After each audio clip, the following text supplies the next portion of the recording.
ونصلي على رسوله الكريم أما بعد فقد قال الله تعالى في القرآن المجيد والفرقان الحميد أعوذ بالله من الشيطان الرجيم بسم الله الرحمن الرحيم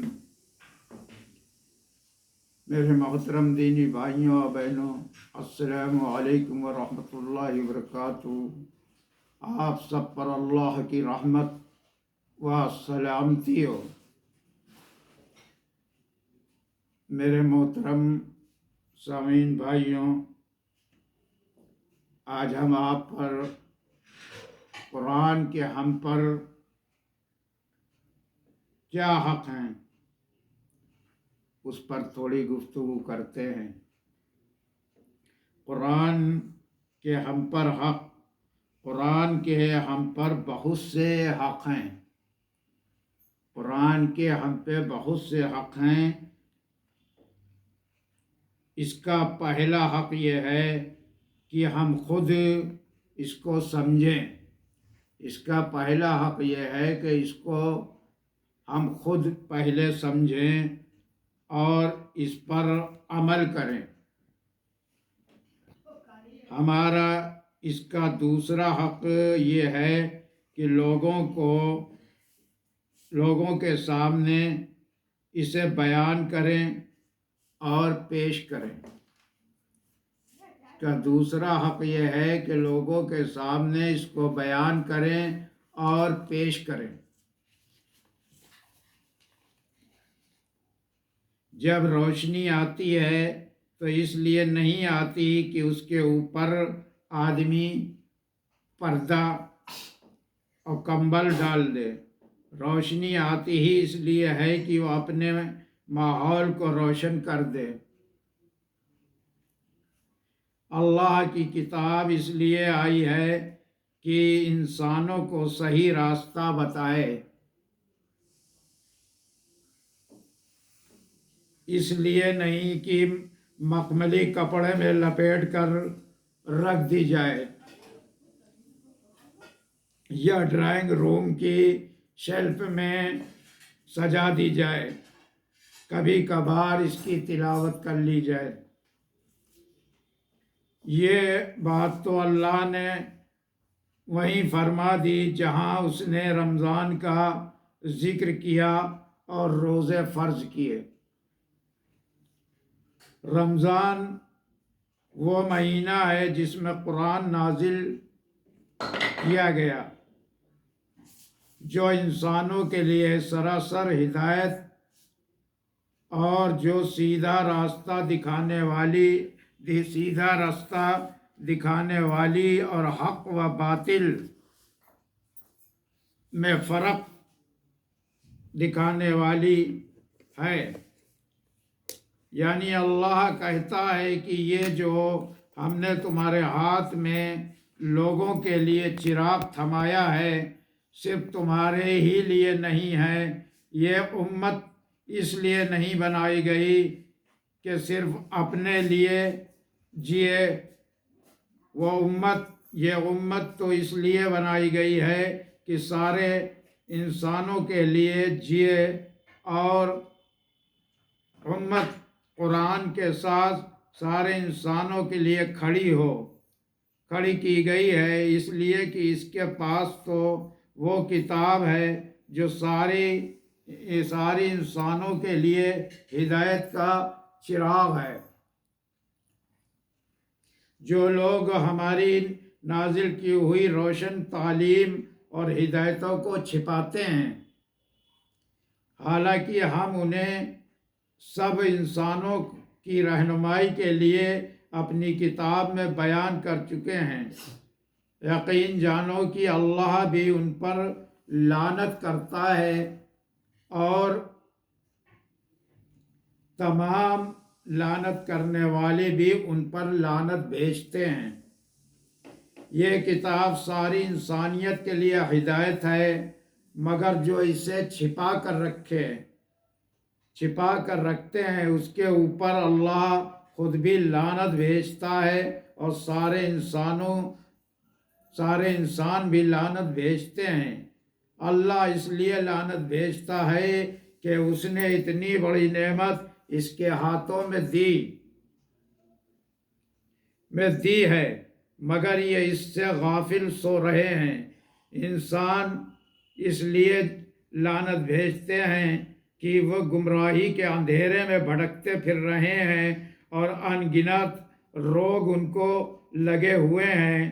ان لوگوں کے پاس نسخہ موجود ہے جس سے ان کا علاج ہو سکتا ہے۔ یہ روشنی موجود ہے جس سے ان کی زندگی کی راہیں روشن ہو سکتی ہیں، لیکن یہ عجیب لوگ ہیں کہ نسخہ اپنی جیب میں رکھے بیٹھے ہیں اور چراغ کے اوپر انہوں نے کمبل ڈال رکھا ہے۔ یہ لعنت نہ کریں تو کیا کریں؟ البتہ جو اس رویے سے باز آ جائیں اور اپنے آپ کو سدھار لیں اور جو کچھ چھپاتے تھے وہ بیان کرنے لگیں، ان کو میں معاف کر دوں گا، اور بڑا معاف کرنے والا ہوں اور رحم کرنے والا ہوں۔ جن لوگوں نے کفر کا رویہ اختیار کیا، قرآن کی ناشکری کی اور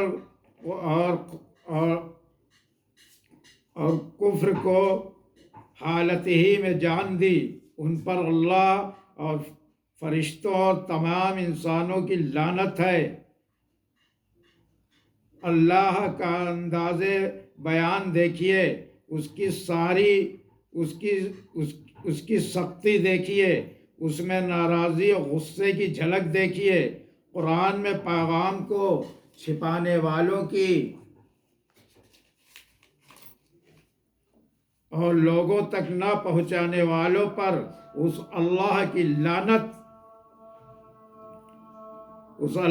لعنت جس نے کتاب دی، ان پر ان فرشتوں کی لعنت جنہوں نے کتاب پہنچائی، اور ان انسانوں کی اور سے بھی لعنت ہے کہ جن کے لیے کتاب لائی گئی تھی۔ یہ کتاب جہاں نعمت ہے وہاں ایک امانت بھی ہے۔ یہ نعمت اور امانت اللہ نے ہمارے حوالے کی ہے۔ ہمیں یہ دیکھنا چاہیے کہ کیا ہم اس نعمت اور امانت کا حق ادا کر رہے ہیں۔ اس کتاب نے ہم سے پہلے آنے والوں کی زندگیاں بدل دیں۔ ذرا سوچیں کہ کس طرح بدل دیں۔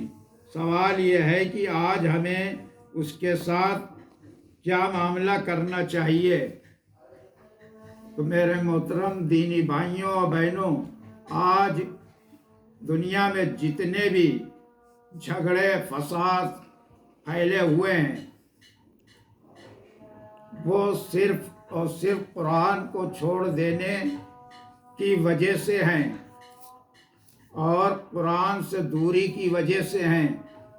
جس وقت حضور صلی اللہ علیہ وسلم قرآن سے تعلیمات کرتے تھے، جتنے بھی مسلمان تھے سب ایک تھے، ایک تعلیم تھی، تو آج کے جتنے جھگڑے فساد ہیں سب مٹ سکتے ہیں، سب ختم ہو سکتے ہیں اگر ہم پھر سے قرآن پر آ جائیں۔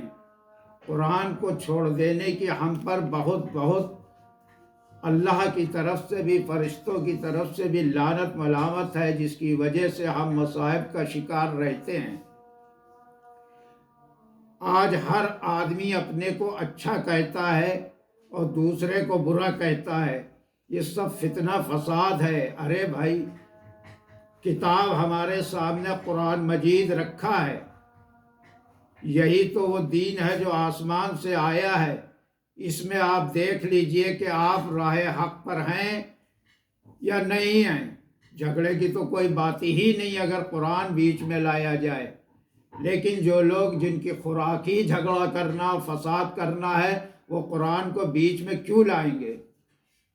جس طرح سے کہا گیا ہے کہ قرآن میں ہر چیز کا فیصلہ قرآن سے فیصلے کریے، تو قرآن سے اگر کسی کا فیصلہ ہوتا ہے شریعت کے مطابق، تو یہ وہ گوارا کرے گا جو صحیح آدمی ہے۔ کیونکہ اگر فیصلہ شریعت کے مطابق ہوتا ہے تو پھر ہم لیماری نہیں کر سکتے، کچھ زیادہ نہیں لے سکتے، کچھ غلط نہیں کر سکتے۔ اس لیے قرآن سے وہ لوگ دور بھاگتے ہیں، بہت دور، جو شیطانی حرکتوں کے شکار ہیں۔ نہیں تو کوئی جھگڑا ہی نہیں ہے، بالکل نہیں ہے۔ کل بھی قرآن ہمارے پاس تھا اور آج بھی قرآن ہمارے پاس ہے، اور قرآن اللہ نے اسی لیے ہم کو دیا ہے کہ ہر جھگڑے کا فیصلہ اور ہر مصیبت کا اس قرآن کے اندر تلاش لیں۔ لیکن پھر وہی بات آتی ہے کہ قرآن کی جو جھگڑا کرنا ہی چاہتے ہیں، جن کو فساد ہی پسند ہے، وہ قرآن کی بات بیچ میں نہیں لائیں گے، وہ شریعت کی بات نہیں لائیں گے۔ جن کو کسی کا حق مارنا ہے، اپنا اس سے بڑھ کے لینا ہے، 420 کرنا ہے، وہ کبھی نہ شریعت سے فیصلہ چاہے گا۔ نہیں تو آج بھی ہمارے آپ کے بیچ میں دارالقضاء موجود ہیں، جہاں شریعت کے مطابق ہر فیصلہ ہو جاتا ہے۔ لیکن جو لوگ صحیح ہیں، نیک ہیں، جو چاہتے ہیں دل سے کہ ہمارا فیصلہ شریعت کے مطابق ہو، وہ تو دارالقضاء میں جاتے ہیں۔ اور جن کو لیماری 420 رشوت سے جیتنا ہے اور کرنا، وہ دنیا کے کورٹ کچہری کے چکر لگاتے ہیں۔ تو میرے بھائیوں اور بہنوں، تو آج بھی 6 حدیثیں صحیح ستہ مانی گئی ہیں اور ایک قرآن۔ اگر یہ کتابیں بیچ میں رکھ کے کوئی بھی مذہب کا آدمی بیٹھ کے اس میں فیصلہ کر سکتا ہے کہ کیا صحیح ہے اور کیا غلط ہے۔ صحیح ستہ میں 6 حدیثیں آتی ہیں، بخاری شریف، مسلم شریف، ترمذی شریف، ابو داؤد شریف، نسائی شریف، ابن ماجہ شریف۔ یہ 6 حدیثیں معتبر، جن کا درجہ قرآن کے درجے کی صداقت میں قرآن کے درجے کی طرح ہے۔ تو سارے جھگڑے آج بھی مٹ سکتے ہیں، ہم سب ایک ہو سکتے ہیں اگر قرآن کو بیچ میں رکھ کر اپنی اور دوسرے کی بات کی جائے۔ ہر شخص دوسرے کو برا کہہ رہا ہے۔ سوال یہ ہے کہ برا کون ہے کون نہیں، یہ معاملہ عدالت میں جاتا ہے، پھر وہاں وہی بات ہوتی ہے۔ اگر اس معاملے کو بھی شرعی عدالت میں لے لیا جائے اور جایا جائے تو اس کا بھی وہی نکل جائے گا، ہم غلط ہیں یا آپ غلط ہیں۔ تو قرآن سے دور غلط لوگ بھاگتے ہیں، صحیح لوگ جو صحیح فیصلہ چاہتے ہیں، جن کا ایمان مضبوط ہے، وہ جانتے ہیں کہ مر کے جانا ہے اور ایک پائی پائی کا حساب اللہ کے لیے دینا ہے، وہ جو ہے قرآن کے مطابق فیصلہ چاہتے ہیں۔ وہ شخص کبھی قرآن کے مطابق فیصلہ نہیں چاہے گا جو غلط ہے، غلط گمراہ ہے۔ وآخر دعوانا الحمد للہ رب العالمین۔